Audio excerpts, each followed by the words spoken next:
আমি জানি না আমি কোন ভাষায় তোমার সাথে কথা বলবো। কেন, কি হয়েছে? তুমি না অনেক মিথ্যা বলতে শিখে গেছো। কি বলো এইসব? কি করছি আবার? কি নিয়ে মিথ্যা বলছি? আচ্ছা, তুমি তো নাকি আজকে বিকেলে আপুর বাসা যাবে বলছো, আর বলছো একটু ব্যস্ত থাকবে, আমি যেন কল না দিই, মেসেজ না দিই। তুমি বাসায় এসেই আমাকে কল এসএমএস দেবে, কিন্তু দেখো রাত প্রায় 12টার উপর হয়ে গেছে, তুমি আমাকে মেসেজ দাও না, অনলাইনে আসো।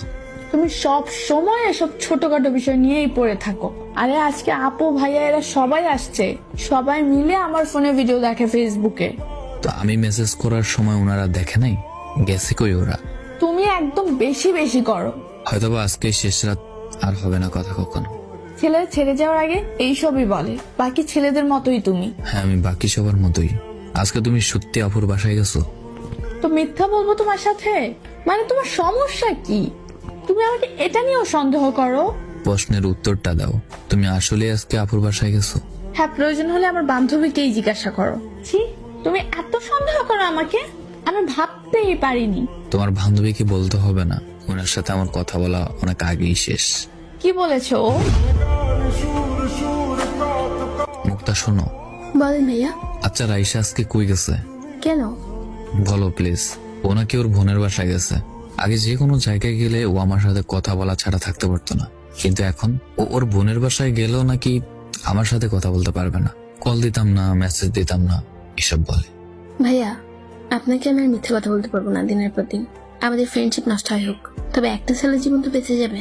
রাইসা আসলে আজকে ওর বিএফ এর সাথে দেখা করতে গেছে। বিএফ মানে ও রিলেশন করে অন্য কারোর সাথে? জি ভাইয়া, ও আমারে মানা করতো এসব যেন না জানে আপনাকে, কিন্তু বেশি বেশি করতেছে। আমিও মিথ্যাবাদী হচ্ছে আপনার কাছে। আর পারছি না ভাইয়া। ওরা আজকে চাঁদপুর বড় স্টেশন ঘুরতে গেছে।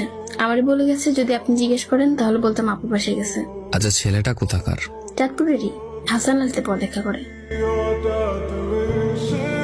মুক্তা যখন সব বলেই দিয়েছে, তাহলে আর লুকানোর কিছু নেই।